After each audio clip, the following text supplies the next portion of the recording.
Hey everyone, welcome back to the Sport Psych Show. Thanks so much for joining me. Today we're going to be talking about mental health with Dr. Caz Nahman and Dr. Andrew Kirkland. Welcome to you both. Thanks, Dan.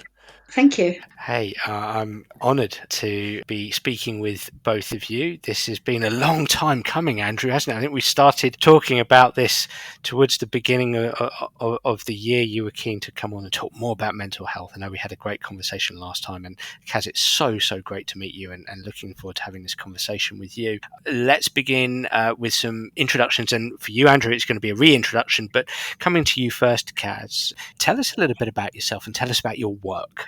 So I'm a child and adolescent psychiatrist and do some sport psychiatry, which in the UK is not a recognised title at all. I work within a child and adolescent eating disorders team, but I also do a little bit of work for the UK Mental Health Network. So I will receive referrals on athletes where there are concerns, and I do assessment and signposting with quite a few of them. My interests are sort of healthy versus unhealthy relationship with exercise.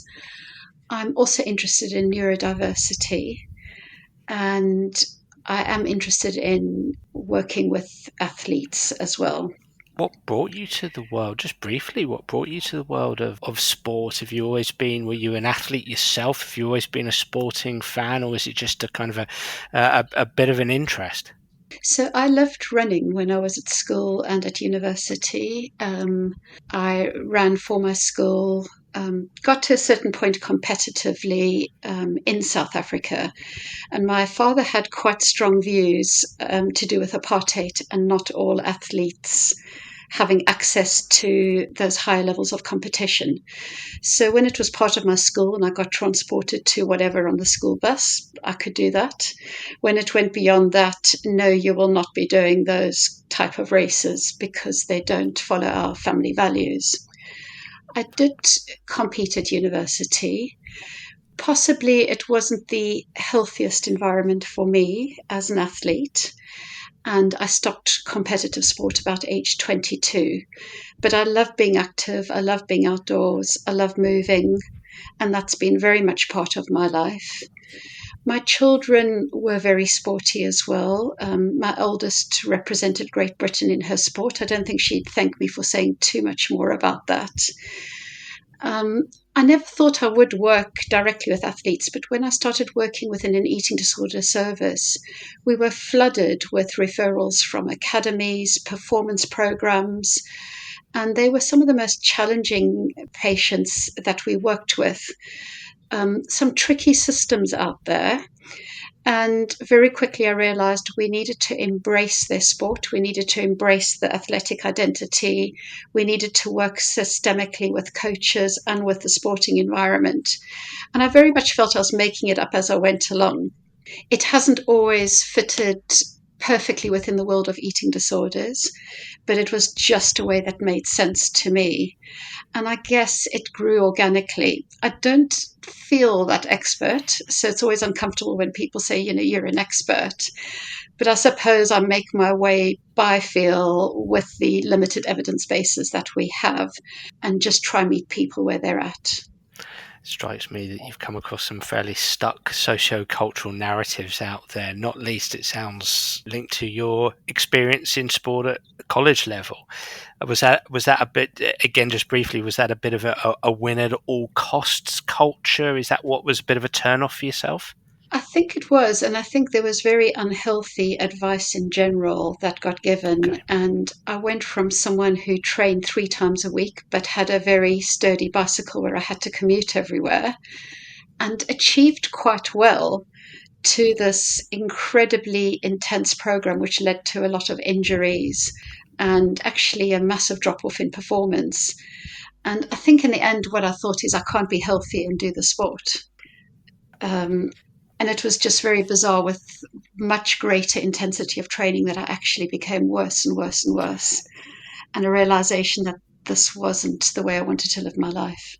Such an extraordinary binary, isn't it? That I can't be healthy and compete in my sport or experience my sport. That seems just so contradictory. You'd imagine that competing or participating in your sport would actually lead to an experience or a feeling of health. Anyway, Caz, just so happy that you're here today to talk to us about all things mental health. And moving over to Dr. Andrew Kirkland, good to see you again. Good to have you back on.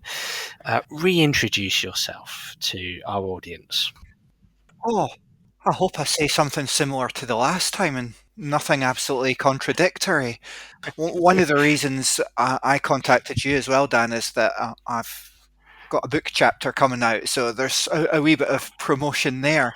Uh, Ever the marketer, love it. uh, Not really, but it's got to be done. But hearing you asking those questions of Caz and hearing Caz talk reminded me about that book chapter, which is really using a life course approach to understanding the world that we live in.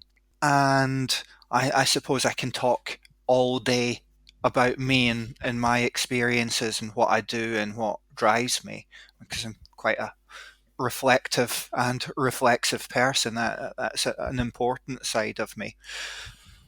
It's in fact on my Twitter moniker, I call myself a kind of coaching anthropologist, because there's not a discipline of anthropology in coaching. I'm a pariah physiologist, so I'm a BASES accredited physiologist, but I'm on your show, so I must be a pariah. And throughout my journey as a physiologist in high performance environments as well, I've always been one to ask questions. It's why does that work? Why not this way? Why is this going on? Why am I being asked to do a VO2 max test when there's profound suffering going on in this environment? And I'm still being told to do a VO2 max test. So I've always been that type of character. And I've kind of fallen into academia. So I'm a lecturer in sports coaching at University of Stirling, and I've came to that relatively late in life and embraced that with both hands. It's a job and an experience I love, working and developing coaches. And that involves social connection with coaches, understanding their experiences, and so on.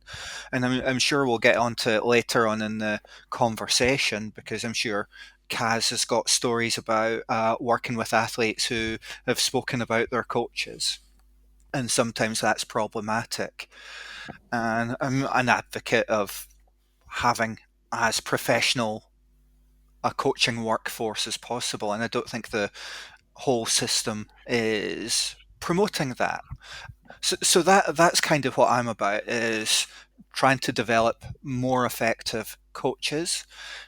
I do a bit of coaching myself in triathlon, and I practice what I preach, I hope, bringing together the bio, the psycho, the social, what we talked about the last time, and trying to integrate that into my practice. The joy of being an academic, though, is that I'm able to explore those practices at a much deeper level. So Caz introduced me to formulation in psychiatry. It was just a simple word, and a Google, and before I know it, I had read about 30 papers on formulation, and then the philosophical basis of it coming from Freud and so on. So that's had a profound influence on how I think and how I'll try and get a segue in how we talk about mental health, because mental health to me is something a bit different to the medical model. And I suppose my experiences in sport, social cultural factors and such, aren't consistent with the medical model, thinking referring someone on isn't going to solve that problem. Why are we doing it? That type of thing. So that's my segue into maybe opening up the conversation about what we're here to talk about today. Maybe trying to do your job, Dan. You're more than welcome to take over. I mean, No, it's fine. I'm so looking forward to listening to both of you speak about this topic, and coming back to you, Caz. I mean, as Andrea said, there we're here to talk about mental health, and I think that the discourse, and please correct me if you think I'm wrong here, but I think the narrative, the discourse has changed over the last couple of decades, Caz. There feels like we're living in a world where there's a generation of young people who are much more open to having the conversation. I mean, I know that some of the big American organizations, the NFL, the NBA, they quite some years ago mandated mental health support for the players in each of the franchise. And so subsequently now you've got so many examples of fairly famous, prominent players talking on X and other social media platforms about their mental health challenges. So there's an openness and a discourse now, but I always find it fascinating sort of listening to the language being used. Is it appropriate? Is it does it actually help us understand this?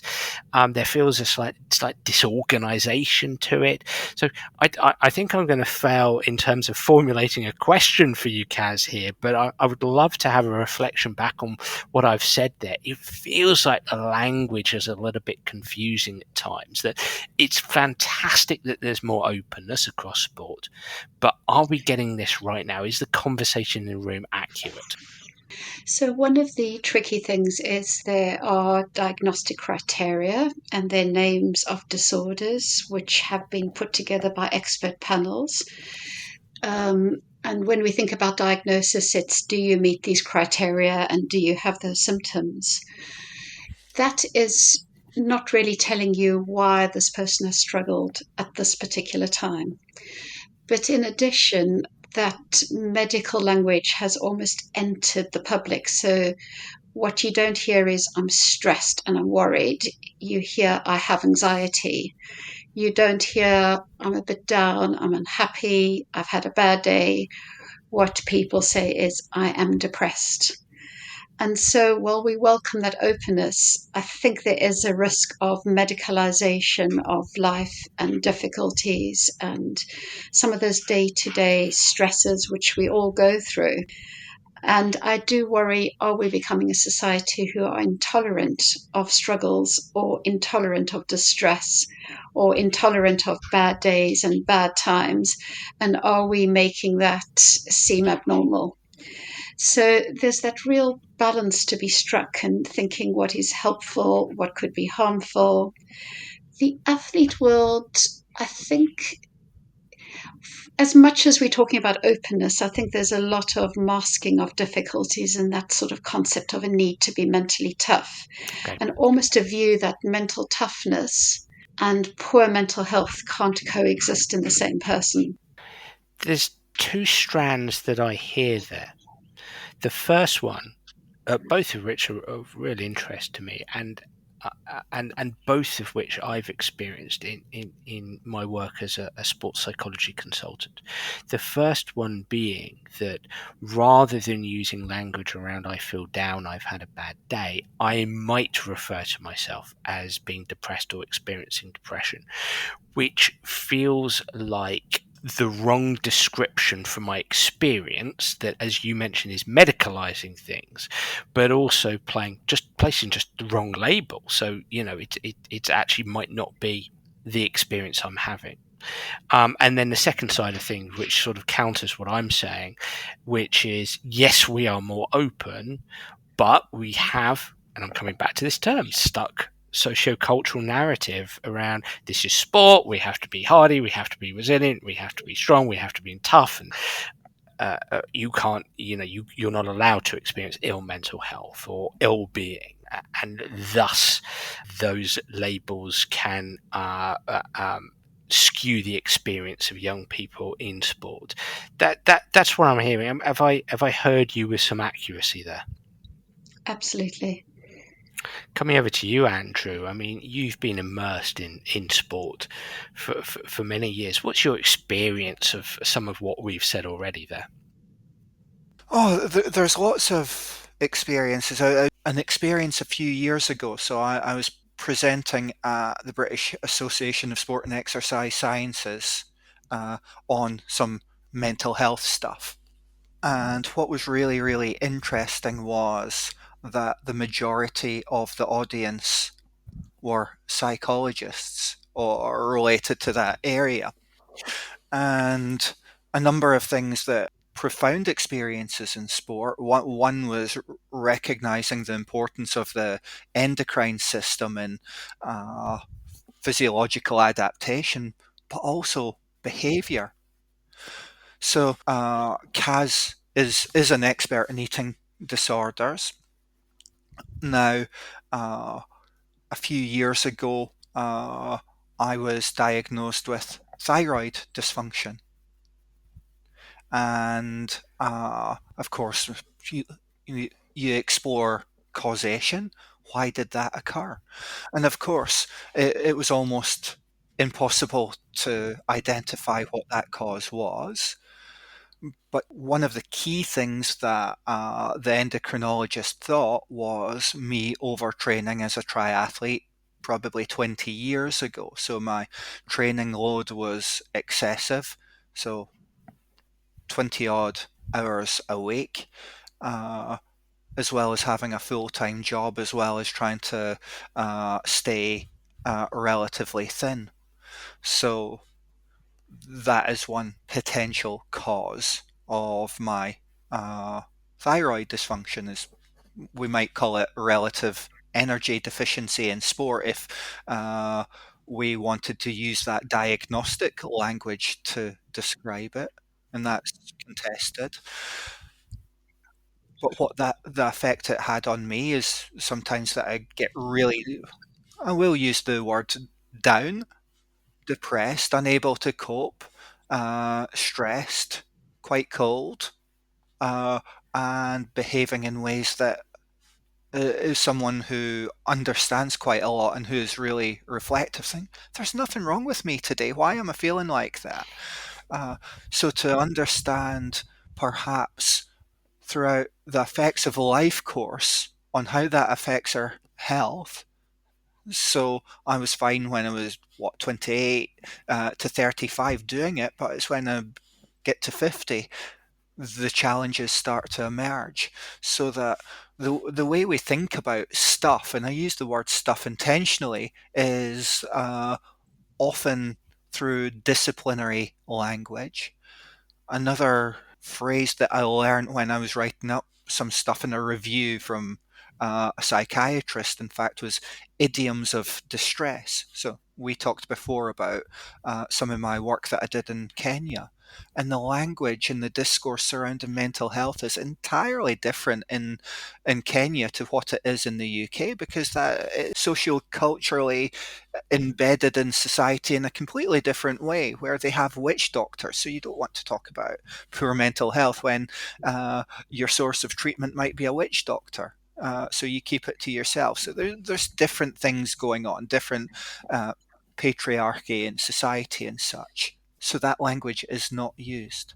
Is that a good thing or a bad thing? I don't know.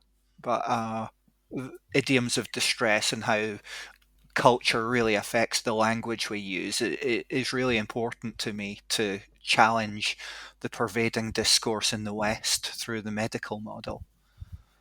What's your thoughts on that, Caz? I think, there is that medical model, but if you are working in psychiatry or mental health services, if you're doing your job well, you've always got to be thinking more systemically.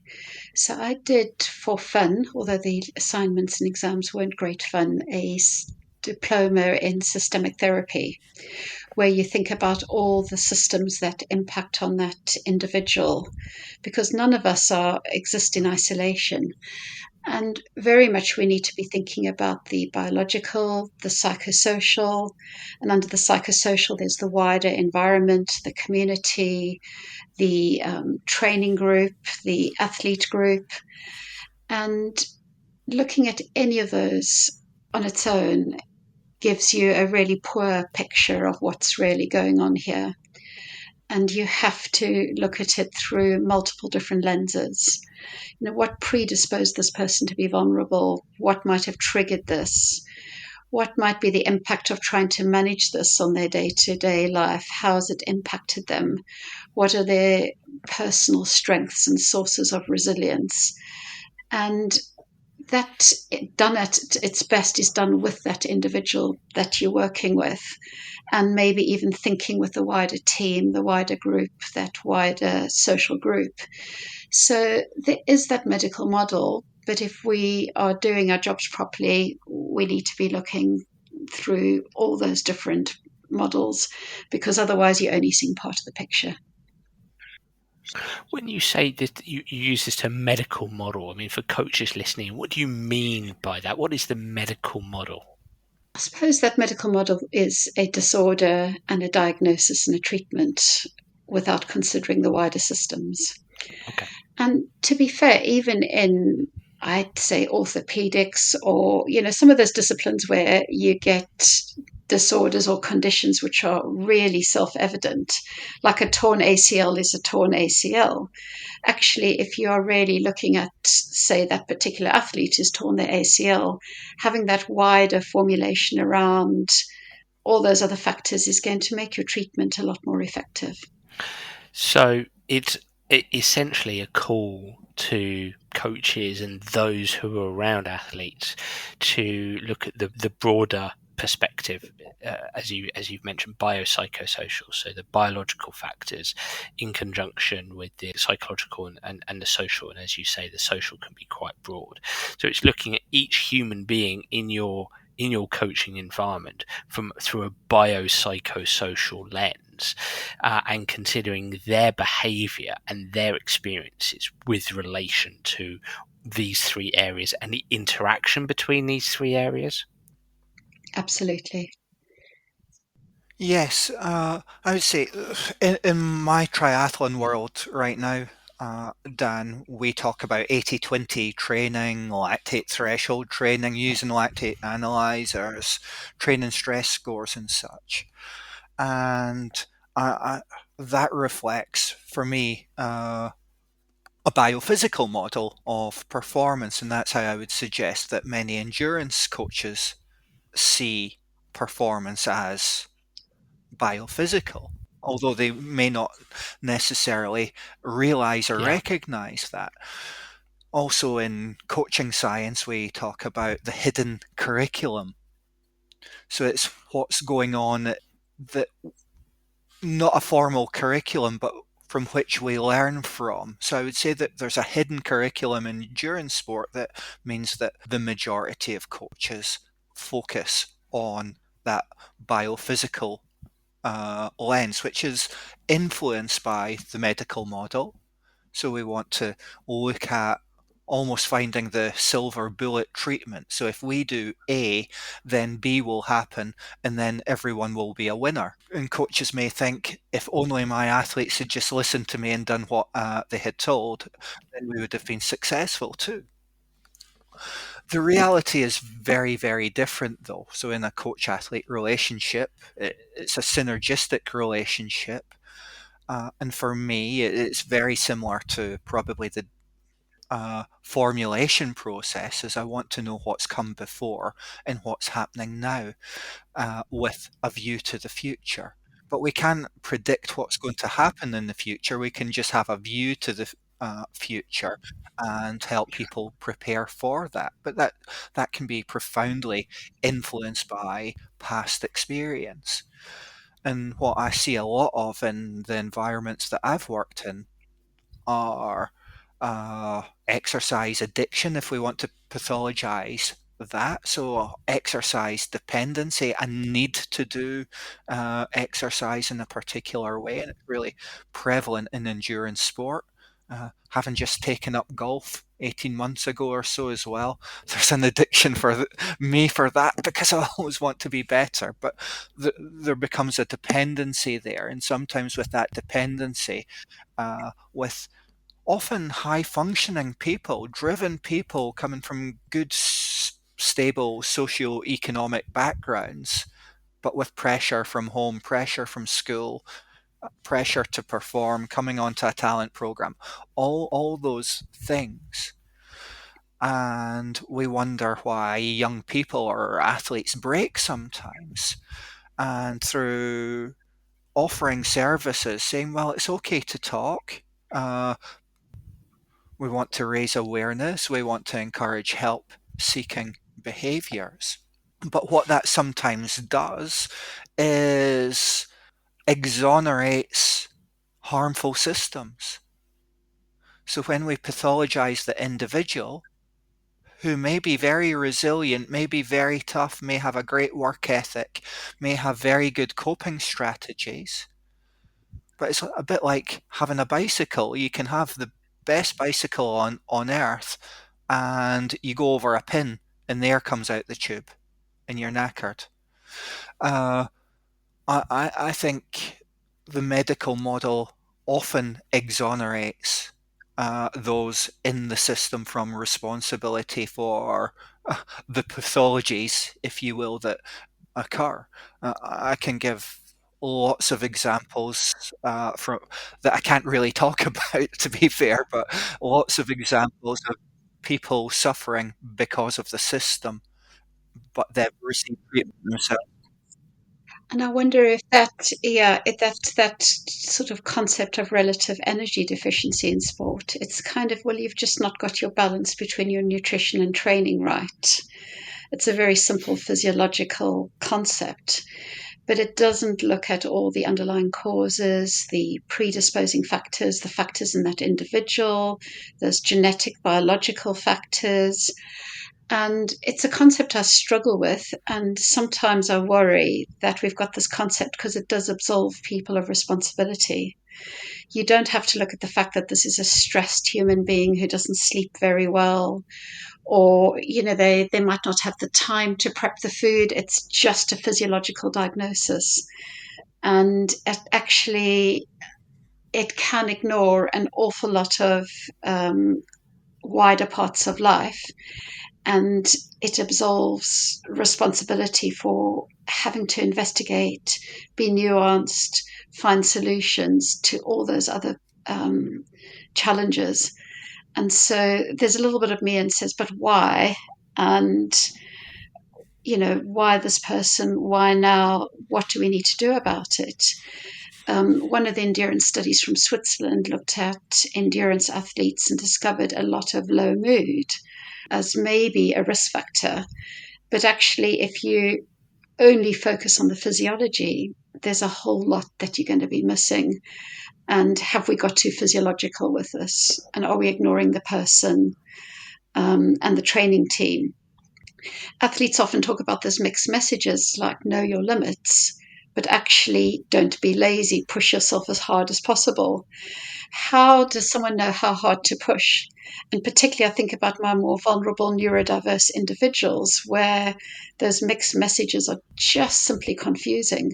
And so you're told to try your best, and then you're told, well, actually, you're pushing yourself too hard right now. What is that middle ground, and how do you even understand that middle ground if you don't have great internal awareness of how your body works, or you've never been given the skills to build that up? So yeah, that's one of my soapboxes, is that concept of relative energy deficiency, which maybe reduces stigma, but I think it can blame the individual. I'm sitting here listening to both of you, and I just want to take one lens of the world here, and that's the adult elite end of sport. I suppose you could call it the professional level, or for certain sports they're still amateur, the Olympic level, if you like, in that tension between using that word responsibility, and the tension between individual or personal responsibility versus, I suppose, the responsibility of the system around that individual. And there feels like there's a tension. It's difficult to find that sweet spot, because you definitely have voices maybe in the system saying, well, ultimately, if an individual wants to be here, if they want to be in a professional team, and as I say, I'm taking this lens of the professional or the top amateur world, they're choosing to be here. They're choosing to live a life where they want to excel. There needs to be a certain volume of stretch here. and for them to get to where they want to go, and for us to take the time to help them get to where they want to go. So it feels like there's that tension, and you've got people in the system going, well, they have to take personal responsibility. And then maybe there's people like us saying, well, we have to be a little bit more sophisticated with our systems and our lens of the world. And maybe we've got to have generalists rather than just specialists. So, and I think I'm probably speaking to you here, Andrew. So, the physiologist and the sports scientist and the coach themselves aren't just the specialist in the sport, or aren't just a specialist in physiology. They're able to generalize towards the psychosocial as well. I've said a lot there. I don't know if there's a question, but it just feels that there's this constant tension there with perhaps the traditional lens. If you look at the memes on X and some of the college coaches talking about the importance of grind and hard work and these kind of memes that come up, it can be frustrating. But I also empathize with where they're coming from, because they've got a group of individuals in their teams who elect to be there, who choose to be there. There feels a tension there. Well, we could get all philosophical and say what is choice. So I'm quite critical of my old employer, British Cycling, right now, because they've got a symbol of a giant oil company on their top. So my question is, if I had the talent and was 30 years younger, would I have a choice whether to wear that jersey or not for something that I think is immoral? I would say, well, I either take the choice of being that athlete in that system because that allows me to be on that pathway, or I take the choice not to be. And I think that's not really a choice in itself. There's also a trust and a power dynamic within the system between the system and the athletes going in it, in which the athletes and their parents and others believe that system is designed to be in the best interests of the people going into it. And I would suggest it's more complicated and complex than that, in that for me the key is to develop healthy performance environments. And what I mean by that is that we're not making things worse. If we look at I really like the paper from Lou Hardy and others about the super champions and the traumatic experiences and the types of things that they had gone through on their journeys, that if they sat down with Caz, for example, there may be some quite interesting discussions from a psychiatric perspective with these athletes that have become super elites. The question for me is, what happened after Lou and others had published their paper, or what questions did they not ask? I've got a belief, and I use the word belief because there's limited evidence for it, is that it is possible to balance good health with performance, because what we're looking for is a balance in stress, whether it's biological, psychological, social. We want to drive adaptation so someone performs at their best. I think with some environments at that higher level, especially the articulate, challenging characters, I've worked with quite a few female endurance athletes, usually very bright, who challenge coaches. That's not acceptable. It's just not done in that environment, so they suffer as a result. There's stories that have been in the press about the mental health of, I'm not going to name the athletes, but when you know some of the backstories behind, they're saying, oh, they've not quite made it, they've got to the Olympics and not quite made it. I would say if we focused on developing healthy environments, which could differentiate for the different needs for different people to support different ways of being, then more success will emerge. Caz has got experience in neurodiversity. I would say I'm a self-diagnosed dyspraxic. I couldn't tie my laces until I was 7 or 8. I've struggled with various things throughout life, which uh, has been profoundly challenging at times. Sitting in a classroom is profoundly challenging for someone like me. So it's recognizing that people are different, and I wouldn't say it's a bad thing. It's made me who I am today. I've fought against it. I don't want to be put down.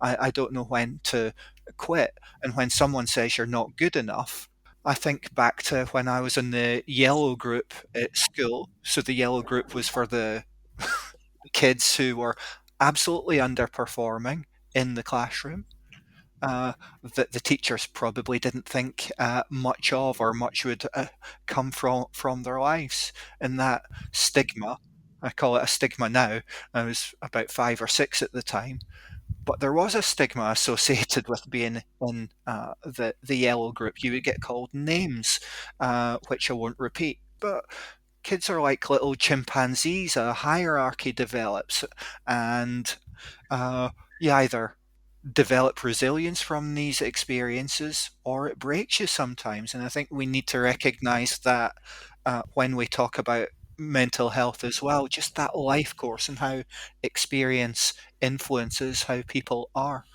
And just to say, you mentioned a paper there about the difference between super elites and elites, and we did actually have Professor Tim Lees on the show to talk about that. He was one of the researchers at episode 197.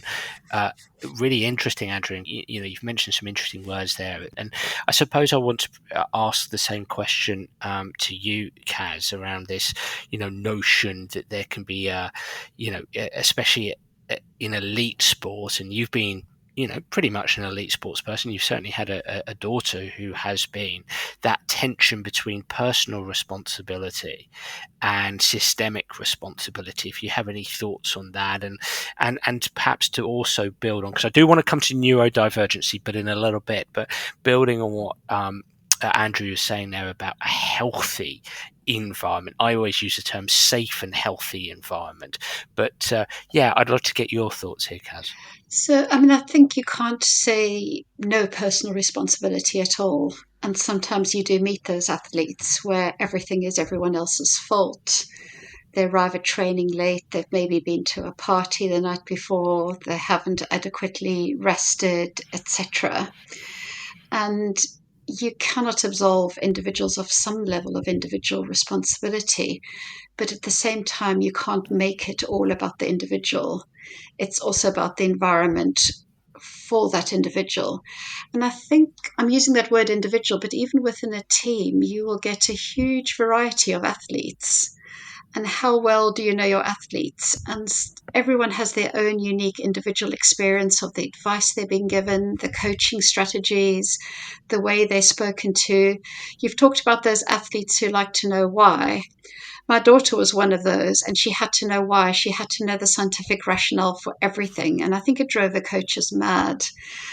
They felt questioned. They felt their authority was being questioned. Their skill was being questioned. But actually, she thrived on knowing what is the aim of this training, what are the anticipated benefits, how hard do I need to go, and what is the theory behind this. And yet you might have other athletes who just tell me what to do and I'll do it. Don't bother me with all that extra information. And you do have to feel a bit sorry for the coaches because they've got that whole variety in between, different communication styles working for different people. I wonder, though, how well we train coaches in understanding communication, understanding development, understanding individuals, and that what might motivate one person is not going to motivate another. And it's a tough balance. And I think, again, if you talk about that biophysical model, sometimes actually that might be a dominant model of what is taught to a coaching team. But you've got those human beings at the end of it. And unfortunately, people aren't just machines and they respond to things differently. And different people have a different need for autonomy. So what might be fine for one person will feel absolutely crucifying for someone else. And getting that balance right, you're going to get the best from every single individual within that group. You said something interesting there, Caz, about the training of coaches and equipping coaches with the ability to communicate with their athletes, and it's always struck me, and somewhere where I have quite a little bit of success with my writing when it comes to coach interest, is for me the importance of coaches being trained in some kind of psychological framework, even in a very light way. That could be motivational interviewing, it could be acceptance commitment, it could be, but I think or solution focused brief therapy, for example. I especially think motivational interviewing, and SFBT, solution focused brief therapy, are two wonderful frameworks that, if we can take ourselves outside of the X's and the O's and the biophysical factors that influence learning and performance, and we actually center on the engagement piece. How do we communicate to engage? How do we help our players, our people, to engage? Well, the simple use of these frameworks, MI, SFBT, could be really impactful, Caz. They really can. And even there's acceptance and commitment therapy, because I've done my own training in that. It's still a work in progress, and I still want to do more. But it's thinking, what are those goals that the person wants to reach? What is the sacrifices they might need to make in order to achieve those goals? And what creates meaning for that individual? And I think you're absolutely right that MI, some of that ACT framework, I think those are brilliant skills, even for coaches, and how, their relationship with themselves as well. Because I guess, let's face it, coaches are under extreme pressure, and sometimes they're on a treadmill, which is going incredibly fast, and they don't have time to think. And we always talk about mentalization, which is understanding your own mental state, but also the mental state of others around you. And actually, the biggest killer of that is when you're under so much pressure, you stop mentalizing and you stop thinking. And when we think about that person being the best version of themselves or the worst version of themselves, and we all have our best and worst versions of ourselves and our stresses and those things that make us not be the best we can be.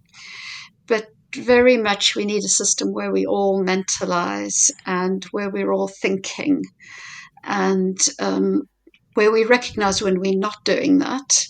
But then who are those people around us who can call us out when we aren't being the best version of ourselves?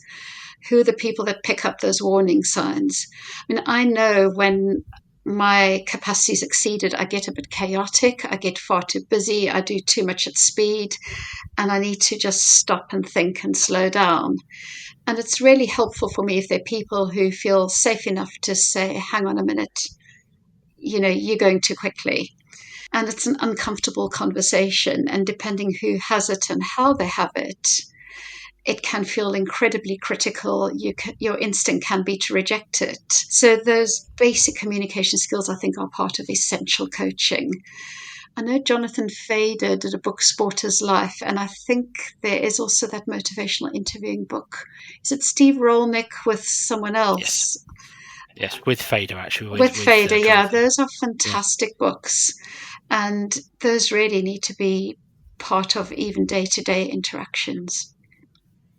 I did have a question for both of you, because you've kind of indicated the importance of awareness, Caz, in terms of being aware of self, being aware of where you are from a mental health perspective, but also a day-to-day functioning thing. Is awareness the first step in change? Is it always good to be aware? Because again, if I go right the way back to the beginning of this conversation, I spoke about how there's so much more information across social media channels, across sport, around mental health.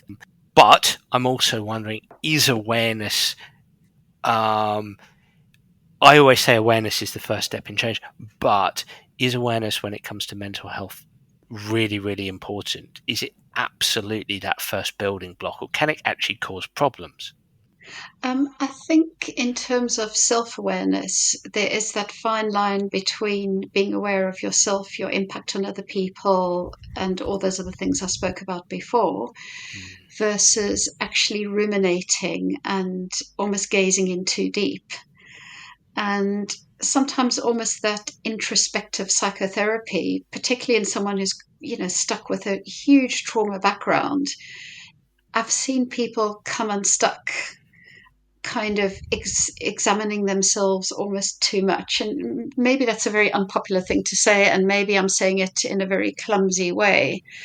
But sometimes I think there is that balance between awareness and over self awareness, and whether that can be harmful to that individual themselves. Too much self-analysis. Andrew, any thoughts on that yourself? Well, I'm going to say it depends on the individual, and it depends how deep that awareness goes. Another question we should ask as in what we do is show us the evidence as well. So that's a key. So if we're having an awareness campaign of mental health, what the evidence tends to tell us is that most people find having that enhanced awareness helpful to them. So they'll say, I've been on a course and that's been really useful, thanks very much. Whether that's a level of almost self-virtue signaling, oh, this is meant to be a good thing and I know more about it, so it's a good thing. Yay me. So it could be a bit like that. The question is, does that raised awareness lead to better outcomes? And we know in some cases that the raised awareness in some individuals, it's a bit like reading a horoscope. It's like when we try to self-diagnose on the internet as well. We'll all have cancer, even if we've just got a spot on our face. It might be an indicator for cancer. So it depends how we take on board and appraise that information, where we're at in our life, the knowledge we've got, our ability to make sense of the world as well will impact on our appraisal. So the question is, well, we've had awareness campaigns at universities, and I'll talk about the sector in general. We've had a huge increase of demand for mental health services, and I would suggest that in many cases, all that's happened is that those who have been providing the services have become overworked and have suffered challenges themselves. Have we had better outcomes? It's like if we go into a pharmacological prescription for mental health conditions.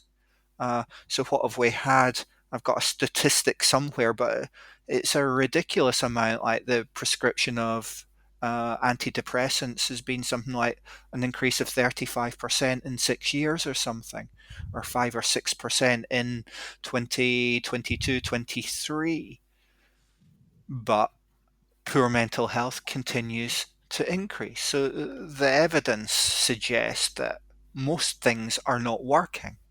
And I'm sure that, well, I don't want to put words into Caz's mouth, but sometimes I would feel I wouldn't want to do Caz's job, because I would perhaps feel helpless sometimes, in that I'm identifying things in the social environment or the cultural environment of an individual, and I may not have the tools to help them with these things. It's kind of like, I'm thinking carefully because I can't disclose identities, but I was speaking to someone who had just recently been prescribed a very strong antipsychotic. They were in a very, very bad place. And I said, all right, so how long are you going to be on that? I don't know. So what's the prognosis? What's the get out? And what other factors are going in to support you? I don't know. So that was really problematic for me. It's kind of, all right, is this a quick fix to from a medical practitioner because they've got limited capacity to look at these deeper things?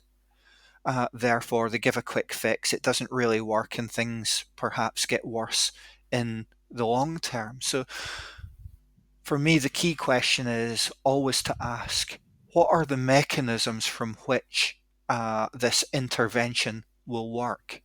Why will it work? Why might not it work? What are the potential negative implications of it too?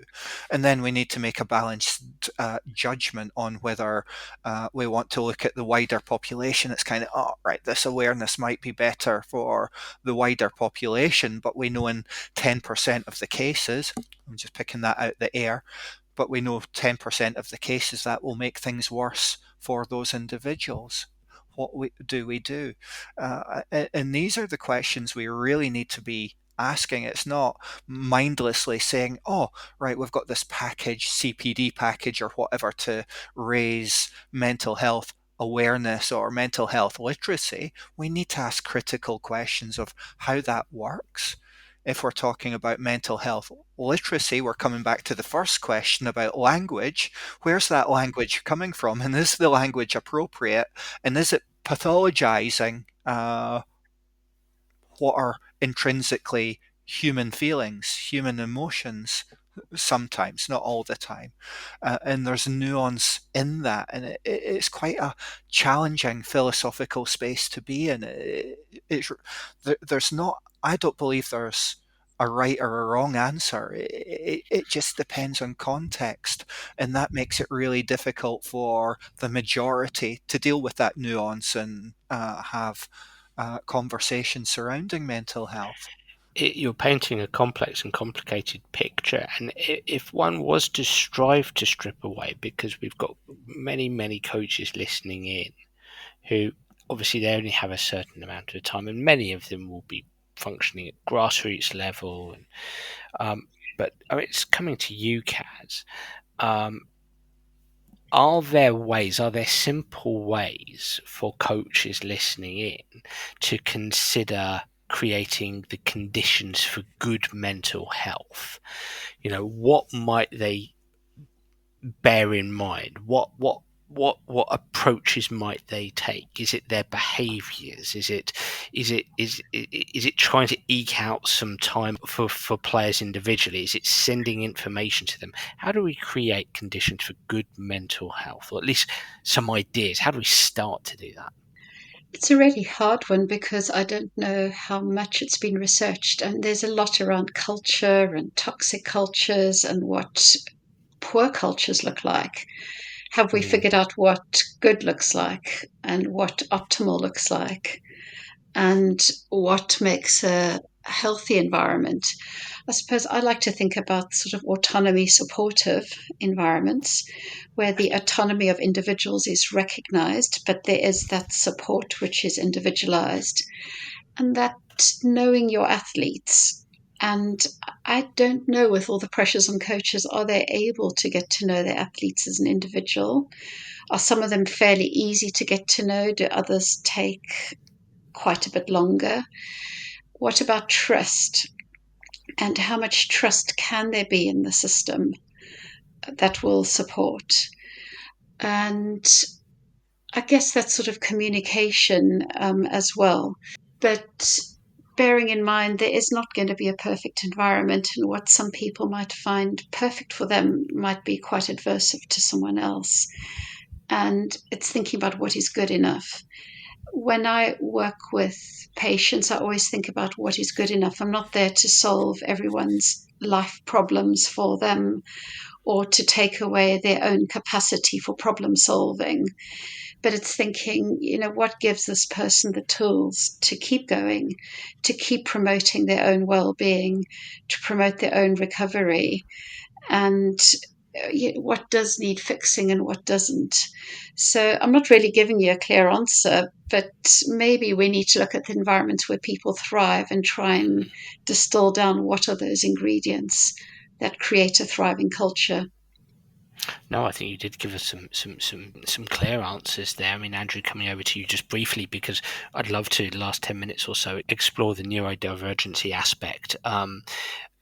So, any thoughts yourself on environments for good mental health, Andrew? I mean, you've been in some of these high-performing sports. You've been in amongst the Olympians. What are your thoughts on that? The types of coaches that will be listening in are those that want to grow, that want to develop, want to be the best coaches they can be. And we often find that they're not always the ones that we need to reach per se. They're probably already doing quite a good job uh, and engaged in wanting to learn about different things and how to support mentally healthy environments. The challenges come where coaches don't necessarily want to listen or think my way is the best way, so I don't need to necessarily engage in that CPD or promote these messages. Uh, I really like the professional judgment and decision making model as well. So that's Abraham and Collins and a few others that have been involved in developing that in sports coaching. And we can distill that professional judgment and decision making down to a few questions that I posed earlier. Why this way? What are the alternatives? What alternatives have you considered? How do you know this works? Have you collected data? In terms of having mentally healthy environments, if a coach is an Olympic program is having to work 65 hours a day, then they're not going to be able to demonstrate that professional judgment and decision making. It's just not possible unless you're a superhero. I can't imagine doing these hours anymore. You need that time, you need the resource, and you need the skill. So, what might be really straightforward for me with my journey, uh, it's like doing a lecture, or some of my students complain about doing a presentation that's 15 minutes long. And I think, oh, I've got to do 3 hours of lectures today. I can do it really quickly, really efficiently. Uh, I understand what coherence looks like. So I'm looking of coherence in messages. I'm looking at capabilities, uh, resources, everything. What can I do in that moment with the resources I've got? Uh, and sometimes it's the coherence of the system that's the letdown, that we invest all these resources and achieve not a great deal through using all these resources, when if we had a few really well trained coaches delivering coherent programs and leading by example through developing strong relationships with others. It comes back. You were talking about another theory that sounded like theory of mind to me, and then I could come into social cognition and how we communicate and sharing of energy and all that. I could go off on a million different tangents, but humans connect, and we need to connect at social levels in which we demonstrate we care about others. Now, I think I'm pretty good at that as a coach, that I can deliver really hard messages sometimes, because athletes that I work with them know I really care about them, and they understand that I'm quite good at communication and there's no sudden surprises. I'm not pulling the rug under feet, anything like that. It's sort of, there might be, right, you need to pull your socks up. This isn't right. We need to work on this. We need to be honest as coaches to athletes. We need to say when something's not good enough. And it comes back to that autonomy support. What is it, in a football academy, you've got about 0.001% chance of making it to the highest level. So everyone else is going to be perceived as a failure. So you need to prepare most people in that environment for not achieving their goals. And the only way I think that can be done is through honest conversations, integrity. And to be able to do that well takes skill, it takes training, it takes great professional judgment and decision making. And you can't develop that on a weekend course. I love that. So I'm going to do something very unfair now, because I'd like to close in sort of 5 to 7 minutes, and I'm about to introduce a topic that's absolutely ginormous, so please excuse me, but it would be an excuse to have you both back on and maybe have this conversation in greater detail. But neurodivergency, I mean, my ears pricked up, Caz, when Andrew said that you were an expert in this area, or excuse me, you said it yourself in your biography. This is an area of real interest for you. So, what do you find are the main, when you consider neurodivergency in sporting populations? How prevalent is this? What are some of the main challenges here? And what should coaches consider when it comes to neurodivergency? I told you I was going to be very unfair because we've only got a few minutes left, but see what you could tell us here. I've done whole workshops on this. I don't think we actually know the prevalence of neurodivergence, and I think actually part of the diversity that makes someone a good athlete might be part of neurodivergence, because there are huge skills that come with it. I think it's all about communication and knowing the individual, understanding their strengths and how they communicate, and being able to reach them on that level. And the things that make you good with your neurodiverse athletes make you good at coaching everyone. And it's really about harnessing and identifying individual strengths, but also understanding those struggles. So the biggies I see with the neurodiverse athletes are sometimes some of the sensory aspects, sometimes poor interoceptive awareness. So that awareness of their own body signals, their own awareness of hunger, thirst, fatigue, tiredness, some of that awareness of emotions and being able to label and describe and have strategies to manage that. And you put that in, you've got your super athletes. There's often that loyalty, that attention to detail, wanting to do that same thing over and over and over again and get it just right. Those are some of the strengths, that loyalty, that honesty, which sometimes we don't always want to hear. I think neurodiversity contributes a huge amount to sport. Some of that neurodivergence, you described dyspraxia, Andy. Actually, it probably makes you a better coach, because you've had to think about how you learn and how you learn new skills. And so you're able to teach people how to do that in a way someone where it just came naturally might not be able to. Absolutely. I think as someone who's always struggled in a classroom environment, Dan, you've probably picked up, I like to talk, but I like to engage with others. And sometimes I can't shut up, and I've developed an awareness of that. But that's kind of part of me as well, in that I've learned to understand me at a deep level and understand how I learn. And I think it makes me more empathetic to students. Something in my world, if we think about most of my colleagues, most of my colleagues have got first class degrees. They were the top students in the year. They were the ones that worked harder and really wanted to do well and achieve. You don't get a job in academia and get a PhD or whatever through sitting on your hands and not being resilient and such. I think that sometimes can be a problem as well, in that we tend to we do view the world through our own minds and through our own experiences, and saying, well, I managed that, so you should be able to do that. That's absolutely not the case with many students, with many athletes. So I find with coaches as well, lots of coaches come into coaching because they've not really done very well in the classroom. They've loved sport. They've been really good at engaging with people.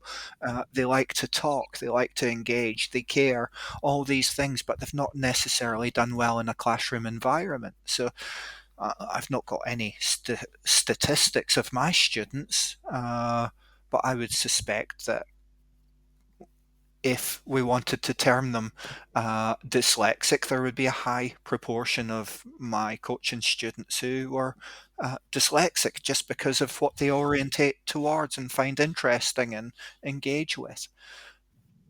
I think as well we exist in silos where we haven't joined the dots. I found some research by a educational psychologist, I think maybe Loughborough based, where they looked at university students, where they looked at students with specific learning disabilities. And they found that the ones with dyslexia and dyspraxia were more likely to compete at a much higher level of sport. And the problem is we've not joined the dots because there's been this wonderful educational psychology research, but it's not actually filtered into the sports world silo. And I think too much of our research and looking at things has been existing in silos, looking at things in isolation, almost like the blind man and the elephant, where they were only touching one part of the elephant and trying to describe an elephant. And something like the students with dyslexia and dyspraxia were something like 10 or 13 times more likely to be competing at least at a county level sport. Now that shows that there must be some advantage or adaptation advantage. And that way of thinking or sensing is going to be great.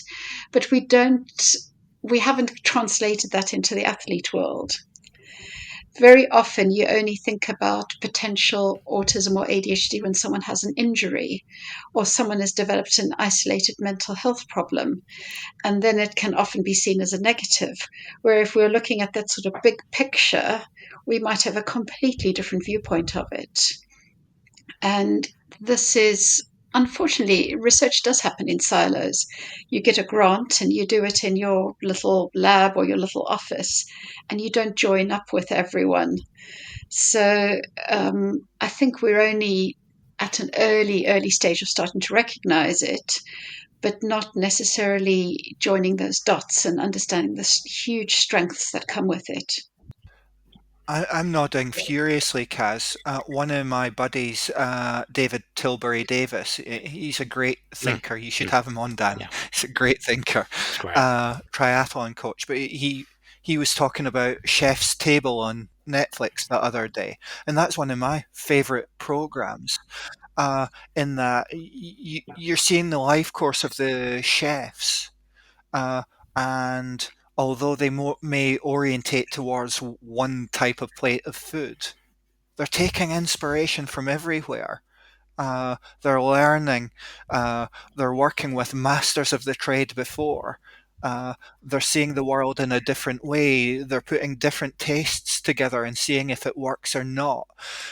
And I find that absolutely inspirational. It's kind of what I aspire to as a coach, because that's what I'm like. I'm like a chef, that I've got to take all these different things from different places and construct them in a way that's palatable and achieves the outcome that I want to. But I don't always get the best ingredients every single day. You might have a slightly rotten aubergine, so you've got to adapt with what you put on the plate, and that's what we often have in coaching. It's not a disciplinary role. It's an absolute, well, I would say it's an integrative and holistic approach where, yeah, we can learn from disciplines, but the magic occurs where we break down these disciplinary boundaries, these synapses connect, and we make sense of individuals in the environment they exist at in a very deep level. And I think that's what coaching is about, is understanding people and human adaptation. And you can't do that by living in a silo or operating in a silo.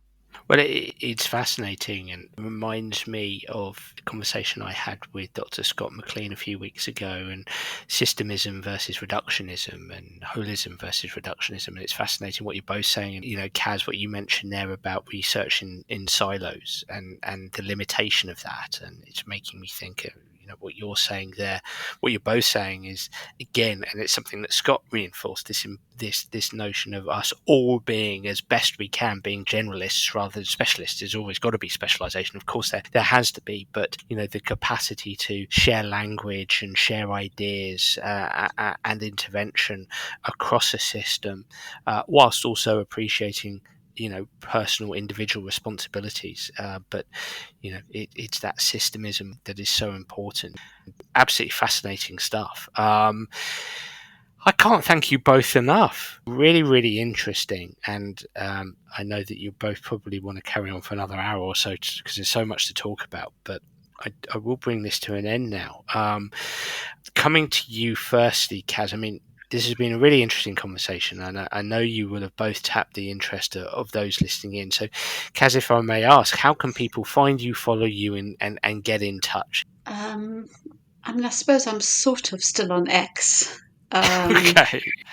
Not to a huge extent. And I'm sort of on LinkedIn, but I don't sort of, I don't know, I've never quite got into the keeping up this presence, as it were.